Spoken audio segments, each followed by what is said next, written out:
stereotype of who they are. But I think to really begin to make impact in the young men's life and in at-risk young women's life, we have to listen to them. I am humbled that a boy that came from a place where two dirt roads met together, where my grandmother, all she did all her life was press clothes. And my mother and my grandmother and my community and the church that I came from, wasn't a whole lot of lawyers or doctors, but they believed that there was something possible. And they believed in me even sometimes when I didn't believe in myself or that I failed. I did everything to be destructive to my own. And the least I can do is to give back and that. And I think it began because they always knew and they always encouraged, they always affirmed that there was some greatness inside of me. And so I see as part of my task, as part of my life, what is success for me is not being able to have a lot of stuff. I like all of that. But I think success for me is to make sure that I spark that internal flow in other people as well.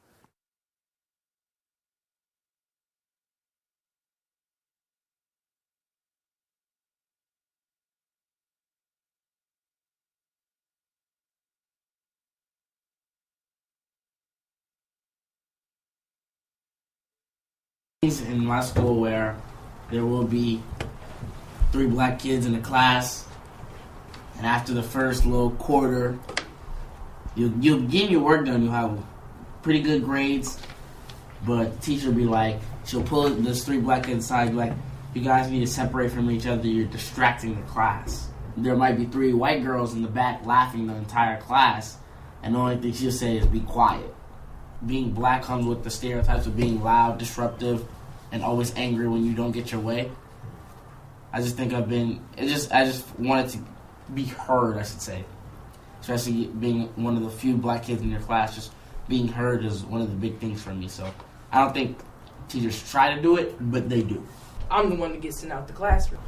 All the kids look at me like, oh, he got issues, he got to leave the class every 3 periods because, but that's just, it's also my fault because, that's who I choose to sit next to, I remember back in first grade, this situation really got on my nerves. So I forgot why, but for some reason, a girl was crying, a white girl, she was crying, and the teacher called me over. And the girl told her that I made her cry, I pushed her down. I was like, I didn't, because I actually hadn't. And I kept on saying I hadn't, it wasn't me. And I guess the girl didn't know exactly who it was, or she thought it was me. But then the teacher took her word for it. Mm-hmm. And I got sent to the office.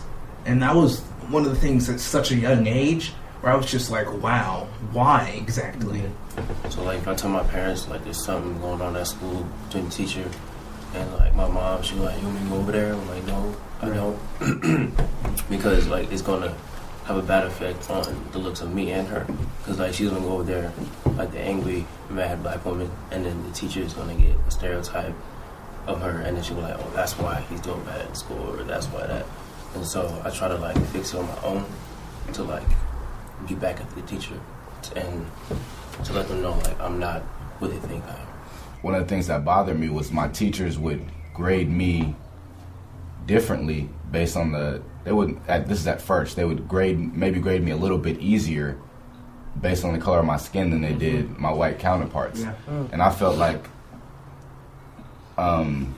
as teachers, they had internalized the belief that because I'm black, my expectations of the type of work that I could do was less than maybe some other students. So when I walked in the room, they automatically thought that the work that I was going to do maybe wouldn't have been as articulate or as progressed as some of the other kids, just based off of the way I look. And that's how are black kids coming in after me supposed to feel if their history, English, math, science teachers, when they first walk in, believe that they're not as smart as other kids. I know I'm smarter than what the teacher thinks, so I'm going to take, what they give me, and I'm going to take advantage of it and turn it around into that A or that B plus that the teacher didn't think I could get. or if they give me this extra help that I know I don't need, you say, okay, thank you, but you finish it before everybody else does, and it just slaps the teacher in the face. No matter how many Louis Armstrongs there are, no matter how many James Baldwins there are, we're always going to be looked at different, you know, always, just because of our skin color. I mean, you know, we are in shackles, but they're just gold plated, so it looks like, you know, we are okay. But at the end of the day, like, we're always going to be shackled up into that category, you know. That's just how it is. I feel like they like take black people and then they're like, here you go, put you in this box. This is how you're supposed to act. You can't come outside of this because you can't act this way. This area right here, this is white, so you have to stay inside the black box. Like, I hear a lot, like, if there's like a black person being really articulate, knowing what they're talking about, oh, why are you talking white? Like, what exactly is talking to white?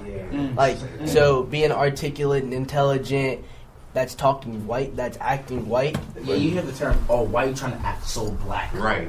Yeah. Like that's less than. Right. Yeah. Just call them straight up weak. Yeah. You can't play this sport. They can be the best person on the team, but they're weak because they don't look like everybody else. Well, when I'm with black people, I'm acting white. And when I'm with white people, I'm acting black. And I feel like I don't really have a place. Like, where do I fit in? Where am I just myself? Where am I just me? And some black people say, you don't act your colors. Like, I need you to act so-called white right now. It makes me feel like, for some reason, among the whole world, my color is put down to just put down another level. It doesn't make me feel good inside. It makes me feel a little angry with myself because I feel like I'm supposed to do something to try to change it, but I don't know where to start. It's a lot of division in between the black races, man. Yeah. Why can't we just embrace our own culture? Why can't we be united? But no, I'm light skin, I'm dark skin, light skins act like that, dark skins act like that. But it's not just, we're black, we're brothers. Yeah.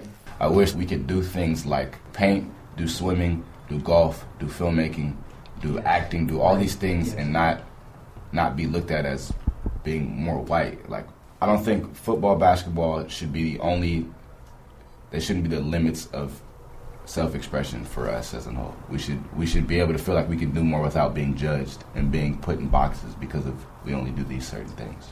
I feel like there's a lot of problems such as lack of resources and support, like more institutional problems that persist that go deeper, that might not allow black men to get to the same point as white males. And I think this applies for a lot of black males. If your only form of self-expression at the end of the day is like to go on a basketball court or to go on a football field, that affects your ability to do homework after school. So if that's the only other thing you can do to express yourself besides just going to classes, then like how is that helping you? Like, I feel like there's a lot of stuff, not exactly like this, but like a lot of black people, like we can go to our friends and we talk about stuff like this, but then again, like what do we do about it? Right. Are we like, and where do we start to do something about it? Like we can talk about, it's this and this is how it is and it's because of this and that, but then again, what are we doing? What steps are we taking to make that progress to, like, as we whole purpose, how are we gonna close that achievement gap? Definitely took a toll on black male-female relationships, especially in the 1960s, because in the 1960s, black men and black women, they were doing what they were supposed to have done for a long time, which was fight together against white supremacy, against racism. And they were doing this with the civil rights movement. So what happened, people had to come in and infiltrate and have a divide and conquer strategy between black men and black women. In 1964, government came in and they pulled black women to the side and they started to classify black women and women in general as minorities. In 1964, that's the first time they classified women as minorities. So they started to give them set-asides and benefits, and then they created the feminist movement, and a lot of sisters branched off into that, and that kind of created a rift because a lot of sisters stopped fighting for civil rights and they started to fight for women's rights, but women's rights weren't being jeopardized in the black community. Our first priority was racism, and we should have dealt with that first. We wanted to be free. We didn't need Any boundaries? Need no man to tell us what to do? Well, we hadn't had no man to tell us what to do anyway. You couldn't tell us what to do in slavery, so who, we didn't really have no fight with you about that. That was the white woman's fight with her man, but we took it on. I want to be free. Ain't nobody gonna tell me what to do. And then women started having babies, what they call out of wedlock, and then that got to be okay too. Oh, it's all right. Once it got accepted by society, all of the rest of the people, then it was okay then to just have a baby. In fact, I don't even want him for nothing but to just have a baby. And then we started saying, oh, I'm gonna be the mother and the father. All kind of nonsense. And so what happened was that movement, and there never was a sisterhood in the women's liberation movement between the black woman and the white woman. Because you have to understand, in the tactic of the art of war, when you want to destroy a stronger enemy, you have to get rid of the cultural perspective of authority. So what do? You have to destroy the man in the society. And that's exactly what they did. I talk about this in my book. You have to destroy the masculine principle, which is the head of the family. That's part of it. The other part is to get rid of the environment and the ways and means for the head or the authority of that family to become and stay the authority and the head of that family, and that is to be the provider and the protector. Take away his means of providing, take away his means of protecting his family, and he no longer has any rights or any kind of power. So when you have done that, you have now undermined the glue that keeps a family together. Men don't have to be men anymore. So what's the best thing to do? Since you're giving so many favors to women, I might as well be a woman. If whites are involved in their genetic survival and they are threatened by black male masculinity, then it will occur, I have to reduce his masculinity.